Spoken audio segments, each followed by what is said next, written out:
Welcome to wishful ಅಡುಗೆ ಮನೆ. ಇವತ್ತು ಕಡಲೆ ಬೀಜದಿಂದ ಪ್ರತಿಭಾ.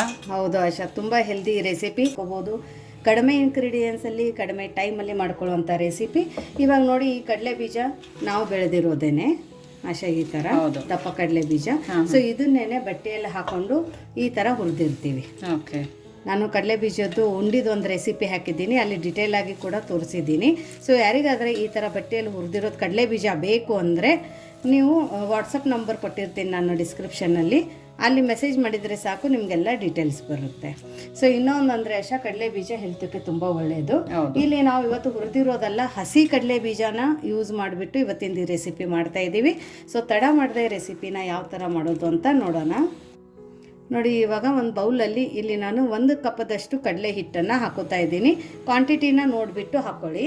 ಓಕೆ, ಇವಾಗ 1 ಕಪ್ ಕಡಲೆ ಹಿಟ್ಟಕ್ಕೆ ಅರ್ಧ ಕಪ್ಗಿಂತ ಒಂದು ಸ್ವಲ್ಪ ಕಡಿಮೆ ಅಕ್ಕಿ ಹಿಟ್ಟು, ಇದರಿಂದ ಟೆಕ್ಸ್ಚರು ಮತ್ತು ಕ್ರಂಚಿನೆಸ್ ಬರುತ್ತೆ. ಓಕೆ, ನೋಡಿ ಇವಾಗ ಇದ್ರ ಒಳಗಡೆ 1 ಸ್ಪೂನಷ್ಟು ಎಳ್ಳನ್ನು ಹಾಕೋತಾ ಇರೋದು.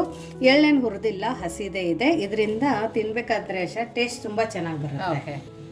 ನೋಡಿ, ಇದಕ್ಕೇನೆ ಒಂದು ಅರ್ಧ ಸ್ಪೂನಷ್ಟು ಧನಿಯಾ ಪೌಡರನ್ನು ಹಾಕೊಳ್ಳೋಣ. ಒಂದು ಸ್ವಲ್ಪ ಅರಿಶಿಣದ ಪುಡಿನ ಹಾಕೊಳ್ಳೋಣ. ಅದ್ರ ಜೊತೆ Guntur Byadgi mix red chilli powder ಕೂಡ ಹಾಕೊಳ್ಳೋಣ. ಯಾರಿಗಾದರೆ Guntur Byadgi mix red chilli powder ಬೇಕಂದ್ರೂ ಡಿಸ್ಕ್ರಿಪ್ಷನ್ ಬಾಕ್ಸಲ್ಲಿ ನಾನು ನಂಬರ್ ಕೊಟ್ಟಿದ್ದೀನಿ, ವಾಟ್ಸಪ್ ನಂಬರು, ಅಲ್ಲಿ ಮೆಸೇಜ್ ಮಾಡಿ ನಿಮಗೆಲ್ಲ ಡೀಟೇಲ್ಸ್ ಬರುತ್ತೆ. ಉತ್ತರ ಕರ್ನಾಟಕದ್ದು ಸ್ಪೆಷಲ್ ಮಸಾಲೆ ಖಾರನೂ ಕೂಡ ಸಿಗುತ್ತೆ. ಅದ್ರ ಜೊತೆ ಬೆಂಗಳೂರು ಹಾಸನ ಸೈಡದ್ದು ಅಥೆಂಟಿಕ್ ಸಾಂಬಾರು ಪೌಡ್ರ್ ಕೂಡ ಸಿಗುತ್ತೆ. ಸೊ ನಿಮ್ಗೆ ಏನಾದರೆ ಸ್ನ್ಯಾಕ್ಸ್ ಐಟಮ್ ಬೇಕಂದ್ರೂ ಅಲ್ಲಿ ನಾನು ನಂಬರ್ ಕೊಟ್ಟಿದ್ದೀನಿ, ಅಲ್ಲಿ ಮೆಸೇಜ್ ಮಾಡಿ ನಿಮಗೆಲ್ಲ ಡೀಟೇಲ್ಸ್ ಬರುತ್ತೆ. ಇಲ್ಲಿ ಖಾರನ ನೋಡಿಬಿಟ್ಟು ಹಾಕ್ಕೊಳ್ಳಿ. ಚಟ್ಪಟ ಇಷ್ಟ ಆಗೋರು ಸ್ವಲ್ಪ ಖಾರ ಜಾಸ್ತಿ ಹಾಕ್ಕೊಳ್ಳಿ, ಖಾರ ಕಡಿಮೆ ತಿನ್ನೋರು ಖಾರನ ಕಡಿಮೆ ಹಾಕ್ಕೊಳ್ಳಿ. ಖಾರ ಇದು ನಿಮ್ಮ ಮೇಲೆ ಡಿಪೆಂಡ್ ಆಗುತ್ತೆ ಯಾವ ಥರ ಬೇಕು ಅಂತ. ಇವಾಗ ರುಚಿಗೆ ಉಪ್ಪನ್ನು ಹಾಕ್ಕೊಳ್ಳೋಣ. ನೋಡಿ, ಒಂದು ಸ್ವಲ್ಪ ಖಟ್ಟ ಮಿಟ್ಟ ಫ್ಲೇವರ್ಗೆ ಇಲ್ಲಿ ನಾನು ಆಮ್ಚೂರ್ ಪೌಡರನ್ನು ಹಾಕೋತಾ ಇದ್ದೀನಿ. ಯಾರಿಗಾದರೆ ಬೇಕಂದ್ರೆ ಇಲ್ಲಿ ಚಾಟ್ ಮಸಾಲ ಕೂಡ ಹಾಕೋಬಹುದು, ಬಟ್ ಚಾಟ್ ಮಸಾಲಕ್ಕೆ ಮತ್ತು ಈ ಫ್ಲೇವರ್ಗೆ ಸ್ವಲ್ಪ ಬಿಡಿಸುತ್ತೆ. ಸೊ ಚಾಟ್ ಮಸಾಲಾನು ಹಾಕೋಬೇಕಂದ್ರೆ ನೀವು ಮೇಲ್ಗಡೆಯಿಂದ ಸ್ಪ್ರಿಂಕಲ್ ಮಾಡ್ಕೋಬಹುದು, ಹಿಟ್ಟಲ್ಲಿ ಹಾಕೋಬೇಡಿ. ಬಟ್ ಆಮ್ಚೂರ್ ಪೌಡರ್ ಮಾತ್ರ ನೀವು ಹಿಟ್ಟಲ್ಲಿ ಹಾಕೊಳ್ಳಿ, ಯಾಕಂದರೆ ಅದು ಫ್ಲೇವರ್ ತುಂಬ ಚೆನ್ನಾಗಿ ಬರುತ್ತೆ ಆಶಾ. ಓಕೆ, ಸೊ ನೋಡಿ, ಇದೆಲ್ಲನೂ ನಾವು ನೀಟಾಗಿ ಮಿಕ್ಸ್ ಮಾಡ್ಕೊಳ್ಳೋಣ.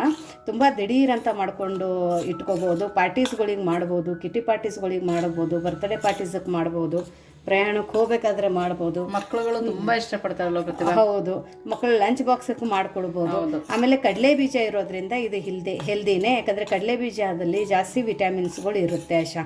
ವಿಟಮಿನ್ ಡೆಫಿಷಿಯನ್ಸಿ ಇದ್ದವರು ಕಡಲೆ ಬೀಜನ ತಿನ್ನಿ, ವಿಟಮಿನ್ ಡೆಫಿಷಿಯನ್ಸಿಗಳು ಒಂದು ಸ್ವಲ್ಪ ಕಡಿಮೆ ಆಗುತ್ತೆ. ನೋಡಿ, ಇದು ನೀಟಾಗಿ ಇವಾಗ ಮಿಕ್ಸ್ ಆಗಿದೆ. ನೆಕ್ಸ್ಟ್ ಇವಾಗ ಇದ್ರ ಒಳಗಡೆ ಸ್ವಲ್ಪ ಸ್ವಲ್ಪ ನೀರು ಹಾಕೊಂಡು ಆಶಾ, ಸ್ವಲ್ಪ ಗಟ್ಟಿ ಬೆಟ್ರ್ ಮಾಡ್ಕೋಬೇಕು. ನೀವು ಬಜ್ಜಿ ಬೋಂಡಕ್ಕೆಲ್ಲ ಮಾಡ್ಕೋತೀರ, ಆ ಥರ ಮಾಡ್ಕೋಬಾರ್ದು. ಇದನ್ನು ಸ್ವಲ್ಪ ಗಟ್ಟಿ ಬೆಟ್ಟರೇ ಇರಬೇಕು. ನೋಡಿ, ಈ ಥರ ಎಲ್ಲಿ ಗಂಟಿ ಇರಬಾರ್ದು. ಈ ಥರ ನಾವು ಇದನ್ನು ಮಿಕ್ಸ್ ಮಾಡ್ಕೊಳ್ಳೋಣ. ಇನ್ನೂ ಯಾರು ನೀವು ನಮ್ಮದು ವಾಟ್ಸಪ್ ಗ್ರೂಪನ್ನು ಜಾಯ್ನ್ ಆಗಿಲ್ಲ ಅಂದರೆ ವಿಶ್ಫುಲ್ ಅಡುಗೆ ಮನೆ ವಾಟ್ಸಪ್ ಗ್ರೂಪ್ ಲಿಂಕನ್ನು ನಾನು ಡಿಸ್ಕ್ರಿಪ್ಷನ್ ಬಾಕ್ಸಲ್ಲಿ ಕೊಟ್ಟಿದ್ದೀನಿ.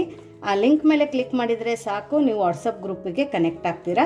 ನಿಮ್ಗೆ ಏನೇ ಕ್ವೆರೀಸ್ ಆಗಲಿ, ಸಜೆಷನ್ಸ್ ಆಗಲಿ ಕೊಡಬೇಕು ಅಥವಾ ಕೇಳಬೇಕಂದ್ರೂ ಅಲ್ಲಿ ನೀವು ನಮ್ಮ ಜೊತೆ ಕಮ್ಯುನಿಕೇಟ್ ಮಾಡ್ಬೋದು. ನೋಡಿ, ಈ ಥರ ಸ್ವಲ್ಪ ಸ್ವಲ್ಪನೇ ನೀರು ಹಾಕ್ಕೊಂಡು ನಾವು ಇದನ್ನು ನೀಟಾಗಿ ಈ ಥರ ಗಂಟು ಇಲ್ಲದೆ ಥರ ಮಿಕ್ಸ್ ಮಾಡ್ಕೋಬೇಕು. ಸೊ ಹೆಲ್ದಿ ರೆಸಿಪಿನೂ ನಾವು ಜಂಕಲ್ಲಿ ಯಾವ ಥರ ಮಾಡೋದು ಅಂತ ಇವತ್ತು ನಾನು ನಿಮಗೆ ತೋರಿಸ್ತಾ ಇದ್ದೀನಿ. ಇನ್ನು ಇದ್ರೊಳಗಡೆ ಆಶಾ, ನಾವು ಒಂದು ಸ್ವಲ್ಪ ಹಿಂಗೆ ಹಾಕೋಬೇಕು. ಇನ್ನು ಹಿಂಗೆ ಹಾಕಿಲ್ಲ, ಯಾಕಂದರೆ ಕಡಲೆ ಹಿಟ್ಟಲ್ಲ, ಗ್ಯಾಸ್ಟ್ರಿಕ್ ಆಗೋ ಚಾನ್ಸಸ್ ಇರುತ್ತೆ. ಸೊ ಗ್ಯಾಸ್ಟ್ರಿಕ್ ಆಗುತ್ತೆ ಅಂತ ಹೇಳ್ಬಿಟ್ಟು ಕೆಲವೊಬ್ಬೊಬ್ರು ಕಡಲೆ ಹಿಟ್ಟು ತಿನ್ನಲ್ಲ. ಸೊ ಅದ್ರೊಳಗಡೆ ಒಂದು ಸ್ವಲ್ಪ ನಾವು ಈ ಥರ ಹಿಂಗೆ ಹಾಕೊಂಡಿದ್ರೆ ನಮಗೆ ಗ್ಯಾಸ್ಟ್ರಿಕ್ ಪ್ರಾಬ್ಲಮ್ ಆಗಂಗಿಲ್ಲ ಆಶಾ. ಮತ್ತು ತಿನ್ಬೇಕಾದ್ರೂ ಹೊಟ್ಟೆಯಲ್ಲಿ ಉಬ್ದಂಗೆ ಆ ಥರ ಸಮಸ್ಯೆ. ಒಳ್ಳೆ ಟಿಪ್ಸೇನೆ. ಹೌದು, ಮತ್ತು ಹಗುರಾಗಿರುತ್ತೆ ತಿಂದಿದ್ರು, ಲೈಟ್ ಅನ್ಸ್ತಾರೆ. ಹೌದು. ನೋಡಿ, ಇದನ್ನು ನೀಟಾಗಿ ಈ ಥರ ಮಿಕ್ಸ್ ಮಾಡ್ಕೋಬೇಕು. ಇವಾಗ ನೋಡಿ ಆಶಾ, ಕೆಲವೊಬ್ರು ಏನು ಮಾಡ್ತಾರಂದರೆ ಕಡಲೆ ಬೀಜ ಹಾಕಿಬಿಟ್ಟು ಆಮೇಲೆ ಮಸಾಲೆಯನ್ನು ಹಾಕಿಬಿಟ್ಟು ನೀರು ಹಾಕ್ತಾರೆ. ಸೊ ಅವಾಗ ಏನಾಗುತ್ತಂದರೆ ನಮಗೆ ಕರೆಕ್ಟಾಗಿ ಕನ್ಸಿಸ್ಟೆನ್ಸಿ ಗೊತ್ತಾಗಂಗಿಲ್ಲ. ಇಲ್ಲ ನೀರಾದರೆ ಆಗುತ್ತೆ, ಹಿಟ್ಟಿಟ್ಟಾದರೆ ಆಗುತ್ತೆ, ಬ್ಯಾಟರ್ ನೀಟಾಗಿ ಹತ್ತಂಗಿಲ್ಲ, ಆ ಥರ ಆಗುತ್ತೆ. ಸೊ ಇವಾಗ ಇಲ್ಲಿ ನೀವು ನೋಡ್ಬೋದು, ನನ್ನ ಕೈಯಲ್ಲಿನೂ ತೋರಿಸ್ತೀನಿ ನಿಮಗೆ. ಇದ್ರ ಕನ್ಸಿಸ್ಟೆನ್ಸಿ ಈ ಥರ ಇರಬೇಕು, ಸ್ವಲ್ಪ ಗಟ್ಟಿನೇ. ನಾವು ಇದನ್ನು ಹಾಕ್ತೀವಲ್ಲ ಬಜ್ಜಿ ಬೋಂಡ, ಹೌದು, ಅದಕ್ಕಿಂತನೂ ಒಂದು ಸ್ವಲ್ಪ ಗಟ್ಟಿ ಇದೆ. ಓಕೆ, ನೋಡಿ ಈ ಥರ ಇದೆ ಇದ್ರ ಕನ್ಸಿಸ್ಟೆನ್ಸಿ. ಸೊ ಇವಾಗ ಏನು ಮಾಡೋಣ ಅಂದರೆ, ಇವಾಗಲೇ ನೀವು ಉಪ್ಪು ಖಾರ ನೋಡ್ಕೋಬೋದು. ಕಡಿಮೆ ಅನ್ನಿಸ್ತಾ ಇದೆ ಅಂದರೆ ಇವಾಗಲೇ ಹಾಕೋಬೋದು. ಓಕೆ, ನೋಡಿ ಇವಾಗ ಇದ್ರೊಳಗಡೆ ನಾನು ಕಡಲೆ ಬೀಜನ ಹಾಕೋತಾ ಇದ್ದೀನಿ. ಇದು ಕಡಲೆ ಬೀಜ ಹುರಿದಿಲ್ಲ, ಹಸಿದೇ ಇದೆ. ಇದಕ್ಕೆ ನಾವು ಶೇಂಗಾ ಕೂಡ ಅಂತೀವಿ ಆಶಾ. ಸೊ ಜಾಸ್ತಿ ಬೆಳೆಯೋದ್ರಿಂದ ಈ ಥರ ವೆರೈಟಿಯಲ್ಲಿ ಮಾಡ್ಕೊಂಡು ತಿಂತೀವಿ. ಇದರಿಂದ ಬೋನ್ಸು ಸ್ಟ್ರಾಂಗ್ ಆಗುತ್ತಲ್ಲ, ತುಂಬ ಒಳ್ಳೇದು. ಹೌದು, ಕಡಲೆ ಬೀಜನೂ ಸೇರುತ್ತೆ ಪ್ರತಿಭಾ. ಹೌದೌದು. ಈಗ ಫಸ್ಟ್ ನಾನು ಒಂದು ಸ್ವಲ್ಪ ಕಡಲೆ ಬೀಜ ಹಾಕೊಂಡಿದ್ದೀನಿ. ನೀವು ಇಲ್ಲಾಂದರೆ ಇನ್ನೊಂದು ಸ್ವಲ್ಪನೂ ಹಾಕೋಬೋದು. ಇವಾಗ ಏನು ಮಾಡೋದಂದ್ರೆ ಇದು ಕಡಲೆ ಬೀಜ ನೀಟಾಗಿ ಮಿಕ್ಸ್ ಮಾಡ್ಕೋಬೇಕು ಆಶಾ, ಹಿಟ್ಟಿನ ಒಳಗಡೆ ಈ ಥರ ಮಿಕ್ಸ್ ಮಾಡ್ಕೊಂಡಿದ್ರೆ ಅದು ಹತ್ತುತ್ತೆ ಒಂದಕ್ಕೊಂದು ನೀಟಾಗಿ.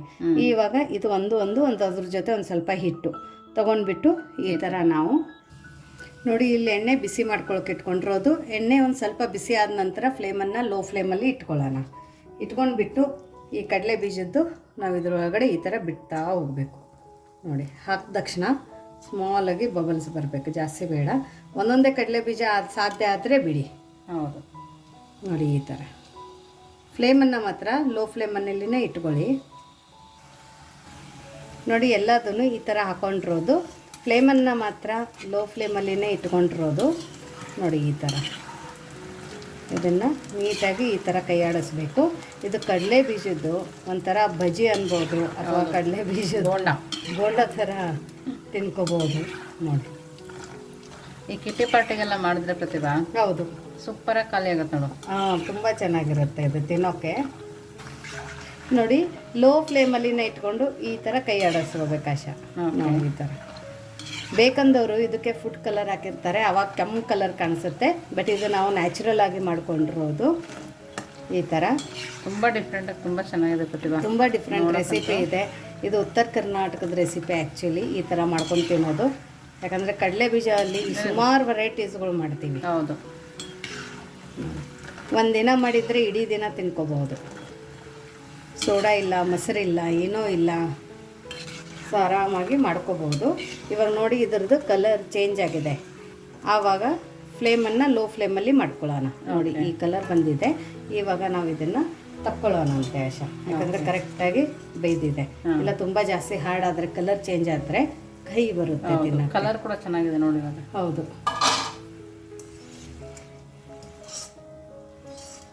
ತುಂಬ ಕ್ರಿಸ್ಪಿಯಾಗಿ ಅನ್ನಿಸ್ತಾ ಇದೆ. ಇವಾಗ ತೆಗೆದ ನಂತರ ಫ್ಲೇಮ್ ಲೋ ಫ್ಲೇಮಲ್ಲಿನೇ ಇಟ್ಕೋಬೇಕು. ಲೋ ಫ್ಲೇಮಲ್ಲಿನೇ ಇಟ್ಕೊಂಡು ಎಲ್ಲದೂ ಇದೇ ಥರ ಹಾಕ್ಕೋಬೇಕು.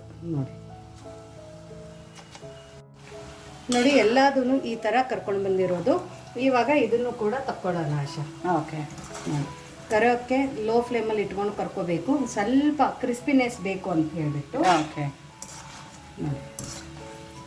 ಇದೆಲ್ಲ ತುಂಬ ಡಿಫ್ರೆಂಟ್ ರೆಸಿಪಿ. ನೀವು ಈ ಥರ ಕಡಲೆ ಬೀಜದ ರೆಸಿಪಿ ಮಾಡ್ತಾ ಇದ್ದರೆ ಯಾವ ಥರ ಮಾಡ್ತೀರಂತನೂ ಕಮೆಂಟ್ ಮೂಲಕ ತಿಳಿಸಿ. ಇವಾಗ ಇದಕ್ಕೇನೆ ಕರಿಬೇವು ಹಾಕೊಂಡಿರೋದು. ಆಮೇಲೆ ಫ್ಲೇಮನ್ನು ಆಫ್ ಮಾಡ್ಕೊಳ್ಳೋಣ. ಯಾಕಂದರೆ ಇದೇ ಬಿಸಿಗೆ ಆಶಾ ಇದು ಚೆನ್ನಾಗಿ ಕರೆದಿರುತ್ತೆ. ಮತ್ತು ಬಾಯಿಯಲ್ಲಿ ಸಿಕ್ಕಿದಾಗ ತಿನ್ನೋಕೆ ಚೆನ್ನಾಗಿರುತ್ತೆ ಕರಿಬೇವು. ನೋಡಿ ಇವಾಗ ಇದನ್ನು ತಕ್ಕೊಳ್ಳೋಣ. ಇವಾಗ ನಾವು ಇದನ್ನು ಸರ್ವ್ ಮಾಡೋಣ. ನೋಡಿ ಕಡಲೆ ಬೀಜದ ರೆಸಿಪಿ ರೆಡಿಯಾಗಿದೆ. ಈ ರೆಸಿಪಿ ನಿಮಗೆ ಹೇಗೆ ಅನ್ನಿಸ್ತು ಅಂತ ಕಮೆಂಟ್ ಮೂಲಕ ಮಾತ್ರ ತಿಳಿಸಿ. ಆಮೇಲೆ ಫಸ್ಟ್ ಮಾಡ್ಕೊತೀನಿ, ಆಮೇಲೆ ಕಮೆಂಟ್ ಹಾಕಿ. ಆದರೆ ಯಾಕಂದರೆ ತುಂಬ ಟೇಸ್ಟಿ, ತುಂಬ ಟೆಂಪ್ಟಿಂಗ್ ಅನ್ನಿಸ್ತಾ ಇದೆ. ಸೊ ಇದ್ರದ್ದು ಕ್ರಂಚಿನೆಸ್ ನೋಡಿ ಆಶಾ ತಿಂದ್ಬಿಟ್ಟು ನೋಡ್ತಾಳೆ. ಅದರ ಜೊತೆ ಇದನ್ನು ಕೂಡ ನೀವು ತಿನ್ಬೋದು, ಕರಿಬೇವು ಕೂಡ ತುಂಬ ಕ್ರಿಸ್ಪಿಯಾಗಿದೆ ಪ್ರತಿಭಾ. ಹೌದು, ಒಳಗಡೆ ಕಡಲೆ ಬೀಜನು ಫ್ರೈ ಆಗಿರೋದ್ರಿಂದ ತುಂಬಾ ಟೇಸ್ಟಿಯಾಗಿ ಅನಿಸ್ತದೆ. ಚೆನ್ನಾಗಿ ಅನಿಸ್ತಾ ಇತ್ತಲ್ಲ, ಡಿಫ್ರೆಂಟಾಗಿ ಅನಿಸ್ತದೆ. ಬಜ್ಜಿ ಥರ ಏನು ಅನಿಸ್ತಾ ಇಲ್ಲ. ಬಜ್ಜಿ ಅಲ್ಲ ಪ್ರತಿಭಾ, ಹೌದಲ್ಲ. ಸೊ ನೋಡಿ ಕಡಲೆ ಬೀಜದ್ದು ಈ ಥರ ಒಂದು ತುಂಬ ಡಿಫ್ರೆಂಟ್ ರೆಸಿಪಿ. ಅದನ್ನು ಕೂಡ ನೀವು ಇದು ಕರಿಬೇವು ಇರುತ್ತಲ್ಲ ಆಶಾ, ಕರಿಬೇವನ್ನ ಒಂದು ಸ್ವಲ್ಪ ಈ ಥರ ಪುಡಿ ಮಾಡಿ ಕೂಡ ಹಾಕ್ಕೊಂಡು ನೀವು ತಿನ್ಕೋಬೋದು. ಸ್ಪೆಷಲಿ ನನಗೆ ಈ ಥರ ಕರೆದಿರೋದು ಕಡಲೆ ಇದನ್ನು ಇರುತ್ತಲ್ಲ ಕರಿಬೇವು, ಅದನ್ನು ಮತ್ತು ಈ ಥರ ತಿನ್ನೋದು ತುಂಬ ಚೆನ್ನಾಗಿ ಅನಿಸುತ್ತೆ. ನೀವು ಬೇಕಂದರೆ ಮೇಲ್ಗಡೆಯಿಂದ ಒಂದು ಸ್ವಲ್ಪ ಚಾಟ್ ಮಸಾಲೆ ಕೂಡ ಸ್ಪ್ರಿಂಕಲ್ ಮಾಡಿ ಹಾಕೊಂಡು ತಿನ್ಕೋಬಹುದು. ಸೊ ಅಷ್ಟು ಒಳ್ಳೆ ರೆಸಿಪಿ ಇದೆ. ನಿಮಗೆ ಇವತ್ತಿನ ಈ ಹೊಸ ರೆಸಿಪಿ ಹೇಗೆ ಅನ್ನಿಸ್ತು ಅಂತ ಕಮೆಂಟ್ ಮೂಲಕ ತಿಳಿಸೋದನ್ನು ಮಾತ್ರ ಮರಿಬೇಡಿ. ಮತ್ತೆ ಸಿಗೋಣ ಇದೇ ಥರ ಹೊಸ ರೆಸಿಪಿ ಜೊತೆ. ವಿಶ್ ಫುಲ್ ಅಡುಗೆ ಮನೆಯಲ್ಲಿ. Thank you.